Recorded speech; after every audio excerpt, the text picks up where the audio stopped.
अस्सलाम वालेकुम रहमतुल्लाहि वबरकात। अल्लाह के नाम से शुरू जो बड़ा कृपालु और अत्यंत दयावान है। हमारे इस देश में फ़िलहाल गौमूत्र की बहुत शॉर्टेज होने वाली है, क्योंकि साध्वी प्रज्ञा ठाकुर को कोरोना वायरस हुआ था और साध्वी प्रज्ञा ठाकुर का एक पिक्चर सोशल मीडिया में वायरल कराया जा रहा है। उसमें यह बताया जा रहा है कि साध्वी प्रज्ञा ठाकुर को कोरोना वायरस हुआ और वो एलियोपैथी का सहारा लेकर अपना इलाज करवा रही हैं। जैसे ही इस बात की खबर साध्वी प्रज्ञा ठाकुर को हुई तो उन्होंने तुरंत कहा कि मैं गौमूत्र अर्क लेती हूं और मुझे कोरोना नहीं है। जो लोग उस पिक्चर को वायरल करा रहे हैं, साध्वी प्रज्ञा ठाकुर ने उन तमाम लोगों को देशद्रोही का टैग लगा दिया है, क्योंकि साध्वी प्रज्ञा सिंह ठाकुर कहती हैं कि सन्यासियों सनातन संस्कृति का अपमान किया है। हाँ, मैं गौमूत्र अशुद्धि लेती हूँ और मुझे कोरोना नहीं है।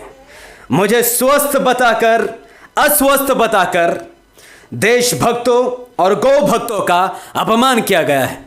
साध्वी प्रज्ञा सिंह ठाकुर आप अच्छी तरीके से जानते हैं कि ये कौन है, जिसके हाथ 6 लोगों के खून से रंगे हैं। मारे गए बॉम्ब ब्लास्ट में सीधे सीधे एक्यूज्ड नाम इनका आया है और अंधभक्तों ने इन्हें अपनी देवी, अपनी मां का स्थान दिया है। आज ये मेंबर ऑफ पार्लियामेंट है। छोटे से छोटा और बड़े से बड़ा बीमारी का इलाज ये एलियोपैथी में जाकर करवाती है और देश के हिंदुओं को मूर्ख बनाने के लिए कहती है कि मैं अपना इलाज सिर्फ और सिर्फ गौमूत्र से बनाई हुई औषधि से ही करा रही हूं। अगर गौमूत्र से ही कोरोना वायरस का इलाज हो सकता है तो फिर यह सुधीर चौधरी बीजेपी का दलाल क्यों आखिर बेडशीट पर है? क्यों ये एलियोपैथी का सहारा लेकर अपना इलाज करा रहा है? वेंटिलेटर पर लेटा हुआ है, ऑक्सीजन का इस्तेमाल कर रहा है, एक से बढ़कर एक मेडिकल इक्विपमेंट का इस्तेमाल करके ये अपने लंग्स को ठीक कर रहा। क्यों? जबकि बाबा रामदेव का मानना है कि कोरोना वायरस का इलाज गौमूत्र है, बीजेपी के नेताओं का मानना है कि कोरोना वायरस का इलाज गौमूत्र है और खुद भारतीय जनता पार्टी के सांसद प्रज्ञा ठाकुर भी कहती हैं कि गौमूत्र ही कोरोना वायरस का इलाज है। और उसके बावजूद भी सुधीर चौधरी, जी न्यूज का एंकर, जिसका रोज का शो आता है डीएनए, और वो हर बार किसी न किसी के डीएनए पर शक करता है, आज खुद उसका डीएनए खराब हुआ पड़ा है, फेफड़ा खराब हुआ पड़ा है, वो कोरोना वायरस का शिकार हो चुका है।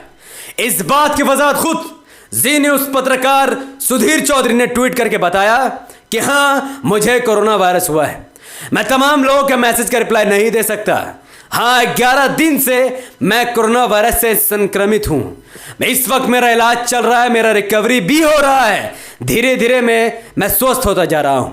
हाँ, मेरे लंग्स में इन्फेक्शन थी, वो भी धीरे धीरे दूर हो रही है। आप में से कोई भी इंसान कोरोना वायरस को लाइटली ना ले। मुझे लगता है कि सुधीर चौधरी जाते जाते बीजेपी सरकार को एक चूचू का मुरब्बा देकर चले गए, क्योंकि बीजेपी सरकार दुनिया में मात्र पहली सरकार है जिसने कोरोना वायरस के दौर में इलेक्शन करवाए, इलेक्शन कैंपेनिंग किए, करोड़ों लाखों लोगों को एकजुट किया और कोरोना वायरस पूरे बंगाल से लेकर महाराष्ट्र, तेलंगाना में हर जगह फैलाकर अब उत्तर प्रदेश में जाने की तैयारी हो रही है। अगर सुधीर चौधरी मर जाता है, इस वीडियो को बनाने का मेरा एक ही मकसद है कि अगर सुधीर चौधरी की किसी भी तरीके से मौत हो जाती है तो सुधीर चौधरी की लाश कहाँ जलाई जाएगी? क्योंकि भारत के जितने भी शमशान घाट हैं वो सब के सब फुल हैं। पैसे देकर वहाँ पर लोगों को जलाया जा रहा है। इसीलिए शमशान घाट फुल होने की वजह से मुसलमानों की परंपरा को अपनाया जा रहा है और गंगा घाट के किनारे बालू के नीचे लोग अपने माँ बाप भाई बहन के लाशों को दफना रहे हैं।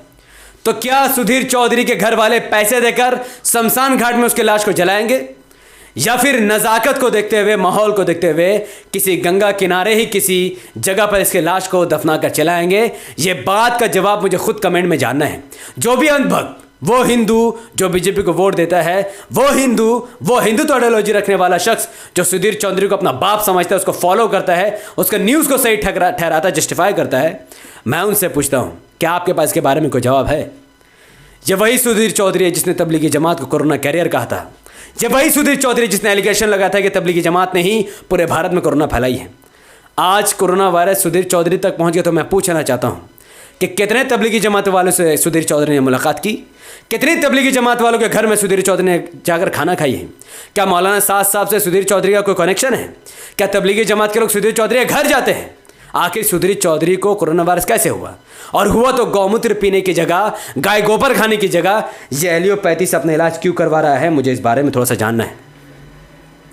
अब मैं आपसे बात करना चाहूँगा अजीम खान साहब के बारे में, जो उत्तर प्रदेश का एक MP है समाजवादी पार्टी की तरफ से, एक मुस्लिम नेता, और दूसरा अंधभक्त के बारे में। सबसे पहले मैं अंधभक्त के बारे में बात करना चाहूँगा। एक अंधभक्त जिसने PM केयर फंड में 2.5 लाख रुपए की डोनेशन की थी PM केयर फंड में। कुछ ही दिन पहले उसकी माँ को कोरोना वायरस हो गया और वो कहता है कि donation of 251,000 could not ensure bed for my dying mother. 2.5 lakh रुपए डोनेशन देने के बावजूद भी मेरी माँ को एक भी बेड नहीं मिला।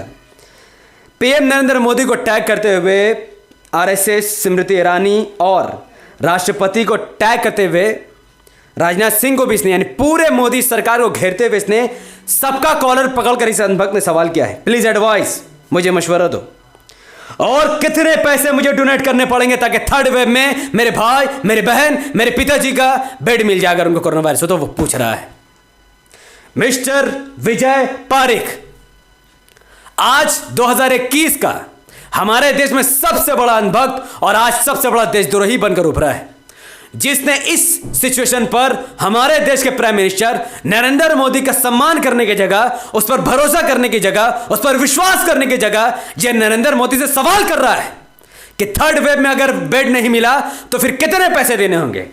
हिम्मत कैसे हुई इसके नरेंद्र मोदी से सवाल करने की?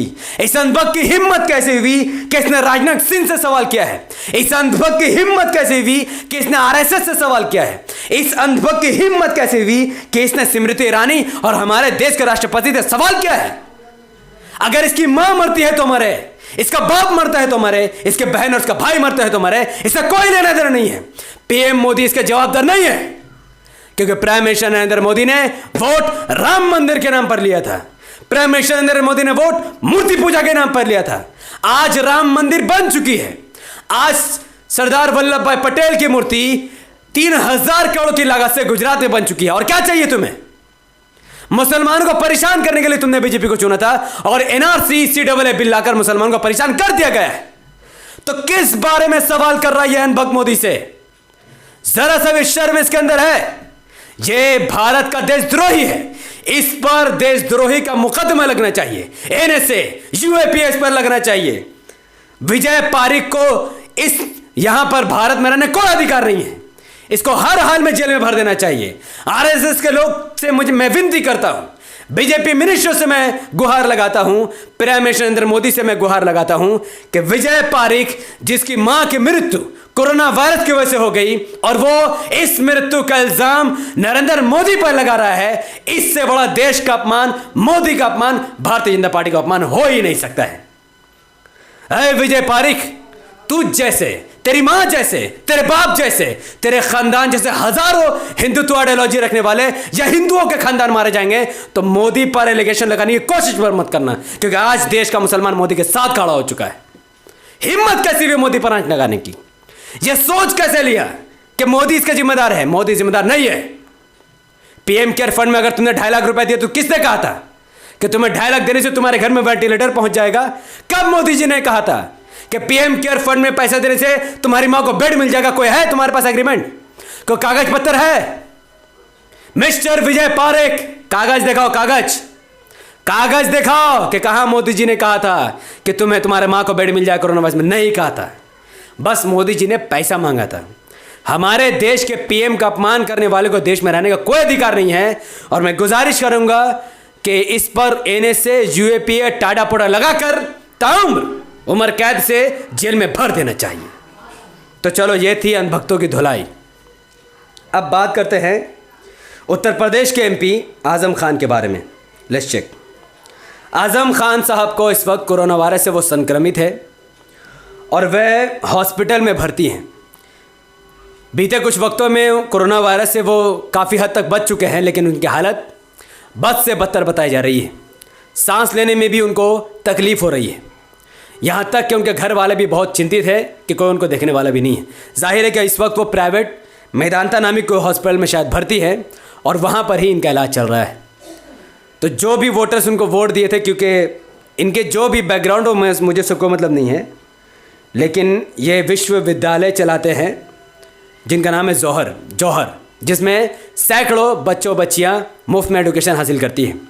तो इतना बड़ा विश्वविद्यालय चलाने वाले को दुनिया में ज़िंदा रहना चाहिए और उनके लिए आप सबको दुआएं करनी चाहिए। तो ये आज तक की रिपोर्ट थी। आने वाले वक्त में 4 लाख या 40 लाख या करोड़ों हिंदू मरेंगे, मुसलमान मरेंगे, सिख ईसाई मरेंगे, लेकिन नरेंद्र मोदी देश का पीएम था, है और रहेगा। और याद रखो, उन अंधभक्तों जो आज मोदी के खिलाफ उतर चुके हैं कि आएगा तो मोदी, चाहे तुम्हें जो भी करना है कर लो। अब मोदी को तीसरा बार पीएम बनने से कोई नहीं रोक सकता है। क्यों, कैसा लगा? तो अगर आपको ये वीडियो इन्फॉर्मेटिव लगा हो और आप चाहते हैं ये वीडियो हज़ारों करोड़ों अंधभक्तों को देखना चाहिए ताकि उनको उनकी औकात पता चले कि किन लोगों का साथ देकर उन्होंने सत्ता में बैठाया, किसका दुश्मनी में अंधा होकर, तो इस वीडियो को लाखों लोगों तक पहुंचाने के लिए इसको लाइक कीजिए, इसके लिंक को व्हाट्सअप, फेसबुक, इंस्टाग्राम में शेयर कीजिए, हमारे चैनल द पॉलिटिकल को सब्सक्राइब कीजिए, बेल आइकन को हिट कीजिए। और मैं आपसे एक बात पूछता हूं कि बताइए, आने वाले इलेक्शन में आप मोदी को वोट देंगे कि नहीं देंगे?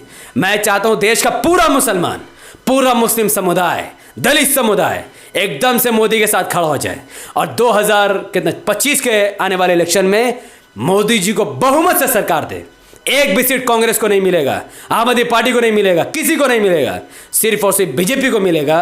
क्योंकि बीजेपी है तो देश का हालत इससे भी खराब होगा और उन लोगों को सजा मिलेगा जिन्होंने बीजेपी को भगवान के रूप में देखा था। लेकिन अब सच में नरेंद्र मोदी, सच में अल्लाह ने मोदी को चुना है देश की दुर्दशा करने के लिए और उन रामजादों का औकात दिखाने के लिए जिन्होंने नफरत में आकर बीजेपी को चुना है। बहुत बहुत शुक्रिया। हमारे चैनल द पॉलिटिकल को सब्सक्राइब कीजिए, बेल आइकन को हिट कीजिए और मुझे अपनी दुआ में याद रखें। अस्सलाम वालेकुम रहमतुल्लाह बरकात। अल्लाह के सलाम तेरे रहमत बरकात अब तमाम भाई और बहनों पर हो। मैं अल्लाह भी पीस अपॉन अस।